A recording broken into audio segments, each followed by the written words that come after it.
Channel کو subscribe کریں اور بیل آئکن پریس کریں۔ ویڈیو کو لائک، شیئر اور کمنٹ ضرور کریں۔ جوں جوں دن گزرتے جا رہے تھے، گرمی اور لو میں اضافہ ہوتا جا رہا تھا۔ ٹین کی چھتوں نے بارک کو تندور بنا دیا۔ ہندوستانیوں نے پنکھے تو لگا دیے مگر ان سے جیسے آگ نکلتی تھی۔ تولیے اور دوسرے کپڑے بھگو کر اپنے اوپر ڈال کر ہم دن گزارتے تھے۔ سرنگ کے اندر گرمی نہیں تھی۔ مئی کی ایک رات تھی، ہم سب سو گئے تھے کہ خطرے کے سائرن کی تیکھی چیخوں نے جگا دیا۔ بھاگ دوڑ بھی ہو رہی تھی۔ معلوم ہوا کہ ہمارے جوانوں کے کیمپ سے 3 جوان فرار ہو گئے تھے اور ہندوستانیوں کو خبر ہو گئی ہے۔ شور و غل بڑھ رہا تھا۔ ہندوستانی آفیسروں نے ہمیں فال ان کر کے گنتی شروع کی اور وہیں کھڑے رکھا۔ ہم پورے تھے مگر ہمیں پریشان کرنے کے لیے چھوڑا نہیں جا رہا تھا۔ وسلیں بج رہی تھیں، گاڑیوں کی آوازیں بھی سنائی دے رہی تھیں۔ کہیں کوئی کسی کو گالیاں دے رہا تھا اور کہیں کوئی سخت غصے میں بول رہا تھا، اور ہم سب دل ہی دل میں دعا کر رہے تھے کہ ہمارے جو جوان بھاگ گئے ہیں وہ پکڑے نہ جائیں اور خیریت سے پاکستان پہنچ جائیں۔ بہت دیر بعد ہمیں چھوڑا گیا۔ رات تو تقریباً گزر ہی چکی تھی۔ ذرا سی دیر سوئے اور اذان کی مقدس صدا پر اٹھ کھڑے ہوئے۔ اسی روز ہمارے وہ تینوں جوان جو فرار ہوئے تھے ایک گاؤں میں پکڑے گئے۔ جیسا کہ میں بتا چکا ہوں کہ دانشمندانہ منصوبہ بندی کے بغیر فرار ممکن نہیں ہوتا۔ دشمن کی قید سے نکلنا اور دشمن کے ملک میں چھپنے کی کوشش اور امید کرنا معجزے سے کم نہیں ہوتا، اس لیے یہ جوان پکڑے گئے۔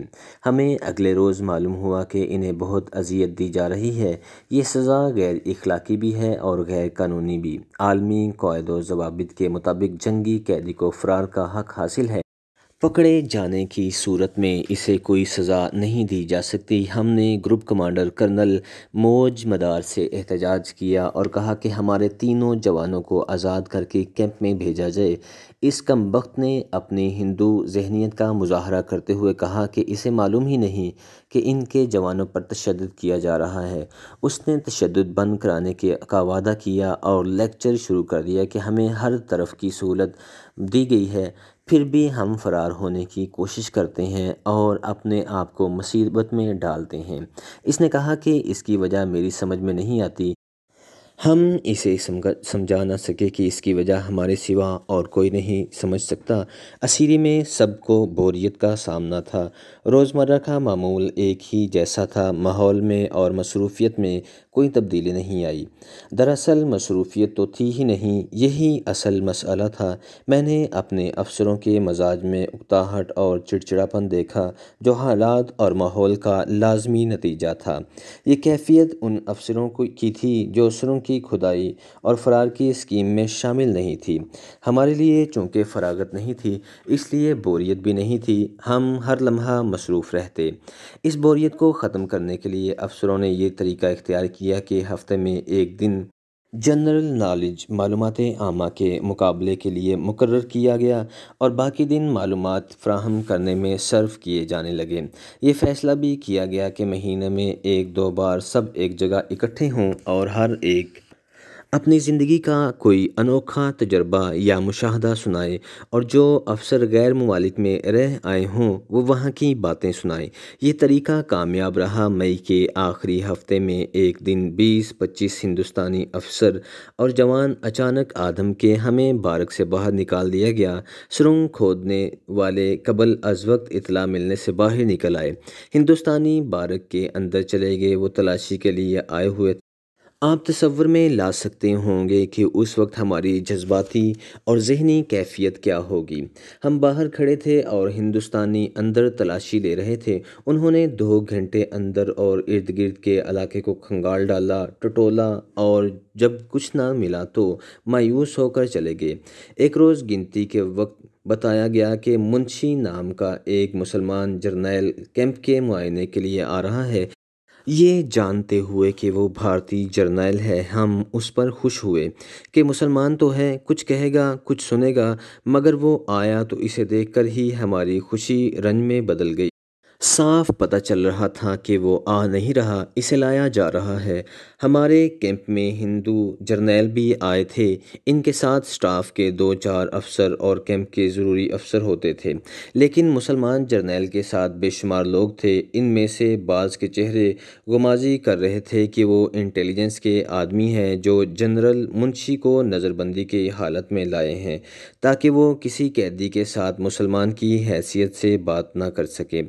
جنرل منشی کے چہرے پر مایوسی اور بے بسی کے تاثرات نمایاں تھے۔ اس کی دل کی کیفیت اس کے چہرے پر لکھی ہوئی تھی۔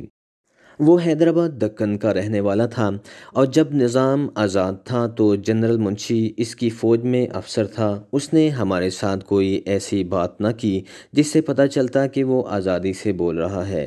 اسے ہمارے سامنے صرف یہ دکھانے کے لیے لائے تھے کہ انڈین آرمی میں مسلمان جرنیل بھی ہیں۔ یہ مسلمان جرنیل آیا اور چلا گیا۔ گرمی اور زیادہ بڑھ گئی، بعض اوقات ناقابل برداشت ہو جاتی۔ راجپور ٹریننگ سینٹر کے 2 رنگروٹ لو لگنے سے مر گئے۔ ان کی لاشوں کو وہیں جلا دیا گیا۔ ہم میں سے سب نے پہلی بار انسان کو جلتے ہوئے دیکھا ہے، خواہ وہ مرے ہوئے ہیں، مگر ہمیں یہ طریقہ بہت ہی مکروہ لگا۔ ہندوؤں کے مذہب میں بھی بربریت اور درندگی ہے۔ ہم بھی ٹین کی چھتوں والی بارک میں زندہ جل رہے تھے۔ سرنگ میں تو مٹی کسی نہ کسی طریقے سے نکالی جا رہی تھی۔ اسے باہر غائب کرنا مشکل ہو گیا۔ پہلے تو ٹھنڈ تھی، کمبل اوڑھ کر اس میں تھیلیاں چھپا لی جاتیں اور گہرے بیت الخلاء میں خالی کر دی جاتیں۔ اب اس قیامت کی گرمی میں کمبل نہیں اوڑھا جا سکتا تھا۔ اس کا طریقہ تو یہ اختیار کیا گیا کہ افسر بیت الخلاء میں لے جانے والے لوٹوں میں مٹی لے جانے لگے، اور دوسرا طریقہ یہ کہ پانی والی بالٹیوں میں کچھ مٹی ڈالی جاتی، باقی بالٹی پانی سے بھر دی جاتی۔ مٹی اور پانی کو گھول کر بارک کے باہر چھڑکاؤ کیا جاتا۔ اتنی شدید گرمی میں پانی چھڑکنے پر کسی کو شک نہیں ہو سکتا تھا۔ پھر ایک اور مشکل پیدا ہونے لگی۔ ہمارے فلش سسٹم والے بیت الخلاء بننے لگے۔ ان کے مکمل ہوتے ہی خندق والے بیت الخلاء کو بند ہو جانا تھا۔ تاہم ہم نے یہ فائدہ اٹھایا کہ رات کو سیمنٹ چوری کر لیا اور اس سے سلیب بنا لیا۔ اس کا سائز سرنگ کے دھانے کے مطابق رکھا گیا۔ اس سے دھانے کو چھپانا تھا۔ یہ کارنامہ ہمارے انجینئر آفیسر کا تھا۔ سلیب تیار ہو گیا تو دھانے کو چھپانے اور زیادہ آسان ہو گیا۔ ہندوستانیوں نے پروپیگنڈے کا ایک اور اوچھا طریقہ اختیار کیا۔ انہوں نے سب سے پہلے ہندوستان کے قومی شاعر سردار جعفری کو ہمارے پاس بھیجا اور اس کا کلام سنوایا۔ اس مسلمان شاعر نے ایک نظم سنائی جس کا عنوان تھا دشمن کون، اور اس نظم کا خلاصہ یہ ہے کہ پاکستان نے کئی بار غیروں سے ہتھیار لے کر ہندوستان پر فوج کشی کی۔ ہندوستان کو بادل نخواستہ جوابی کارروائی کرنی پڑی اور آخر پاکستان کی پہم فوج کشی کو ختم کرنے کا حل نکالا۔ عرض جعفری صاحب نے دل کھول کر پاکستان کے خلاف زہر اگلا۔ نظم ختم ہوتے ہی قیدی افسران نے اس کا جو حشر کیا، اسے وہ ساری عمر نہیں بھلا سکے گا۔ نیکسٹ ویڈیو کے ساتھ جلد حاضر ہوتے ہیں۔ اپنا خیال رکھیے گا۔ اللہ حافظ۔